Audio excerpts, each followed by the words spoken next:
ரிஷபராசி அன்பர்களே வணக்கம். ரிஷபராசி அன்பர்களுக்கு சூரிய பேச்சு பலன்களை நாம் காண இருக்கிறோம். சூரிய பகவான் தங்களுக்கு இதுவரை 3ஆம் இடத்தில் இருந்த சூரியன் 4ஆம் இடத்துக்கு செல்கிறார்.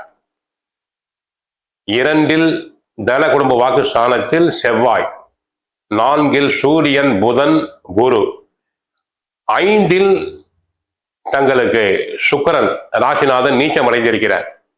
10இல் ராகு, லாபஸ்தானத்தில் சனி வக்கிரம். ஆக குடும்பத்தை பொறுத்தவரை சில சமயங்களில் கணவன் மனைவி வேறுபாடு உண்டாகலாம். தன குடும்ப வாக்குஸ்தானத்தில் செவ்வாய் இருப்பதால் தங்களுக்கு அவ்வப்போது சூடான வார்த்தைகளை உதிப்பீர்கள். பேச்சில் கட்டுப்பாடு தேவை. உணவு விஷயங்களில் கட்டுப்பாடு தேவை.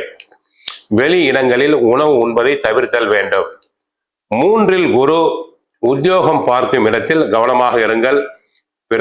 பிறர் தங்களை பற்றி வீண் பழிகள் சொல்லலாம், தங்களை பற்றி குறை சொல்லலாம், வேண்டாதவற்றை சொல்லலாம்.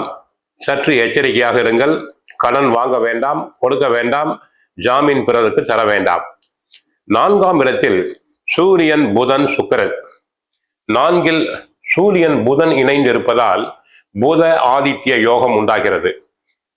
உயர் கல்வி கற்க ஆசைப்படுபவர்கள் தாராளமாக வெளி மாநிலங்கள், வெளிநாடுகளுக்கு செல்லலாம். தங்களுக்கு ஸ்காலர்ஷிப், இன்டர்ன்ஷிப் அனைத்தும் கிடைக்கும். PhD, MPhil போன்ற படிப்புகளை தாராளமாக படிக்க தங்களுக்கு வாய்ப்பு உண்டு.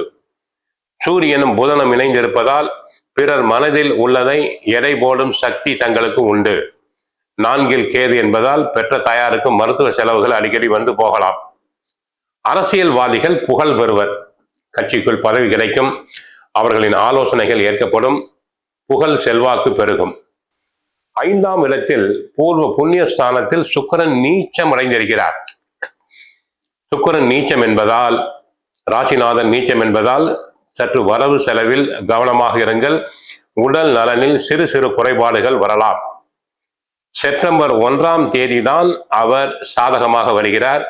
அதுவரை சற்று கவனமாக இருங்கள். 10இல் ராகு இருப்பதால் தொழில் தொடர்புகள் நன்றாக இருக்கும்.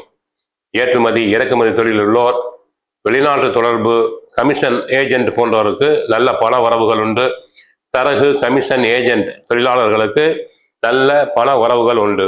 லாபஸ்தானத்தில் சனி இருப்பதால் இரும்பு சம்பந்தப்பட்ட வியாபாரம், சிமெண்ட் வியாபாரம், எண்ணெய் வியாபாரம் போன்றவருக்கு லாபங்கள் பெருகும். மருத்துவர்கள் நன்றாக புகழ் வருவர். தங்கள் துறையில் நல்ல பெயர் எடுப்பர். கைராசியான டாக்டர் என பெயர் பெறுவர்.